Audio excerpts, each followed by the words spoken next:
Hi again. Not to micromanage everything, but I figured I'd do another post on um, the development of my new 5th edition D&D campaign setting and kind of how things are progressing with character generation.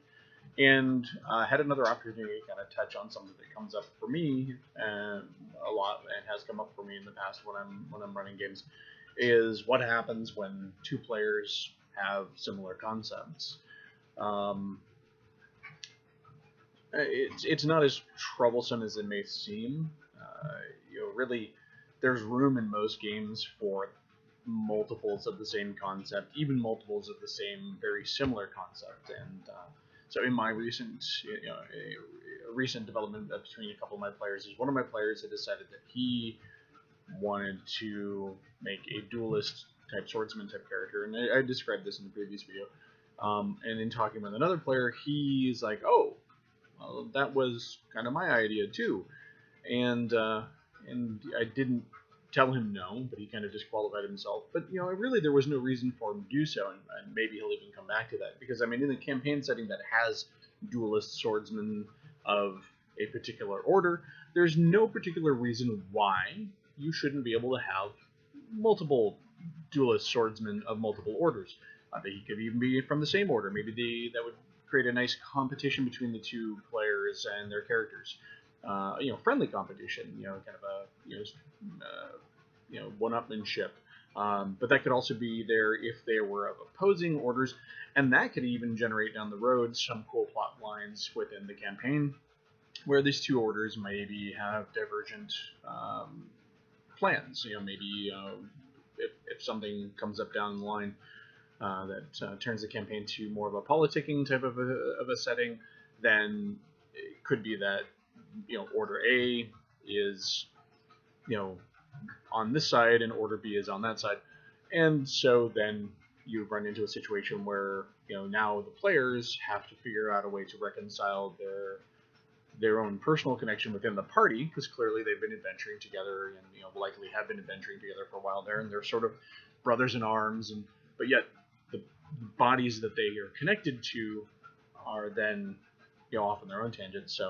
Um, so unfortunately, it doesn't sound like we're going to be able to do anything like that, but it does bring up the subject of kind of how to handle when you have two players who have very similar concepts. And really, it is generally as simple, at least it has been in my experience, of figuring out how to make two variations on that concept that are at the same time, the same concept, but also different enough to where each player is a different character and not just a copy of the other.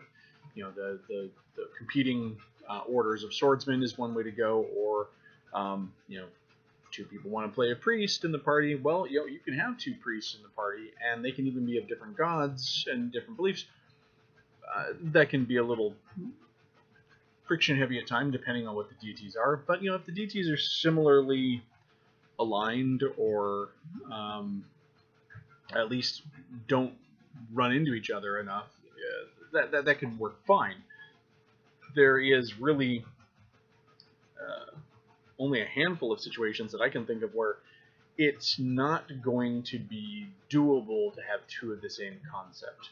I mean, especially at low level campaigns, nobody is going to be the best in the land or the grand wizir or whatever it is, of whatever land they're in.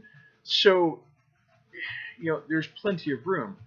Where I think the issue comes in is that the players themselves somehow feel that they're less special, and as a DM, it's then my job to go ahead and figure out a way to make each of those individuals special. So, for my friend Scott's character, who is the first duelist swordsman in our game, we created the Order of the Telling Blade, and there's some cool metaphor couched in the name. And we came up with this whole structure of how his character has gone through the original novice stage of his membership into the order, and he is now sort of in this proving period, kind of this probation, almost like a Rumspringa, kind of if you know the Amish term.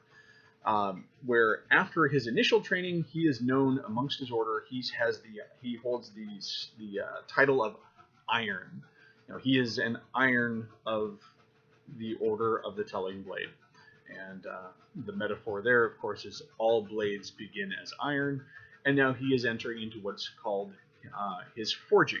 His forging is a period of time where he goes out on his own and tests his mettle, and he actually goes out and kind of takes what he has learned in those initial stages, puts them to use, and then comes back at about third level, at which point he decides whether or not he wants to join the order outright and continue into his initiation with the Order of the Telling Blade, at which point if he says yes, he will then be given the rank of First Blade, and then from there forward, he will advance in the ranks and secrets and knowledge and have all the benefits of being part of an order. If he decides not to, well, the order's not out much, so they're not going to slam him. It's not going to be the matter where he has a villain.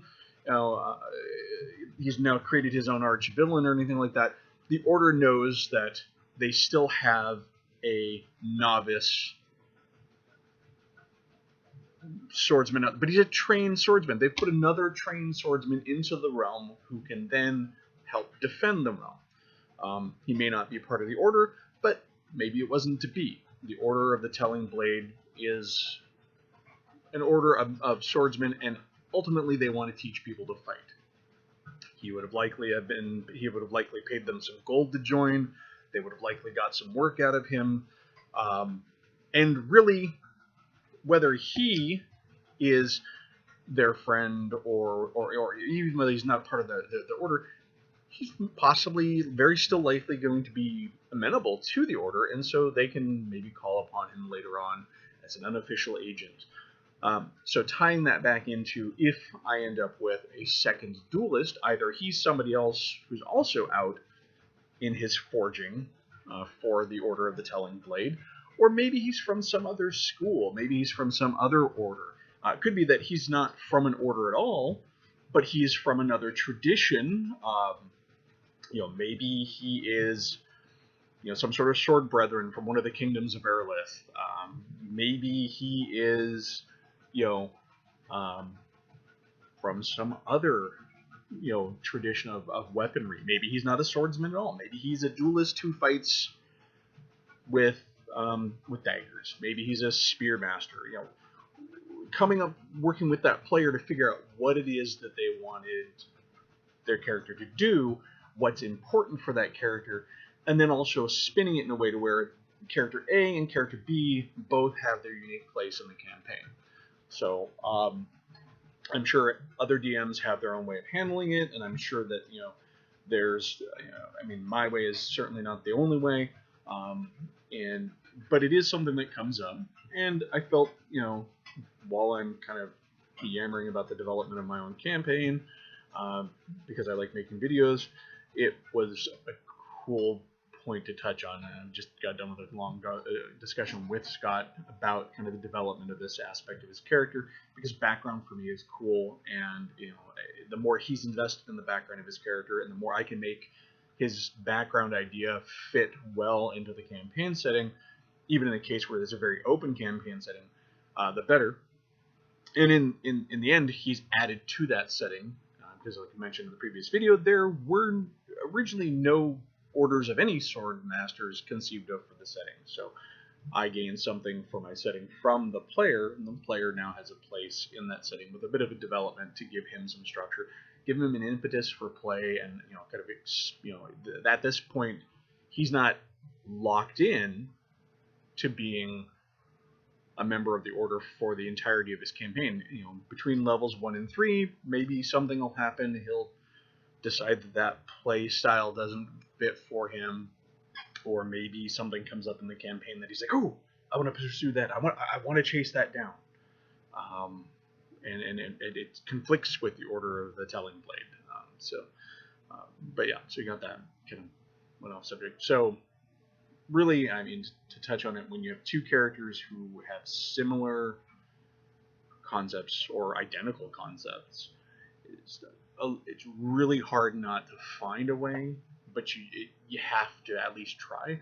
Don't shoot a player down just because his idea matches another player. And even more important, don't let him shoot himself down. If he has a character idea that really sings to him, then help him develop that character to where it'll still be his character and he won't be playing just the other version of that other guy's character. There's no reason they can't exist in the same campaign setting at the same time. It's just a matter of some effort between you and the player to figure out what's going to make them individuals. Again, another short video. I'm not good at long videos because I don't usually have too much to say, and I just really wanted to touch on that one point. So you have a great one, and thanks for tuning in.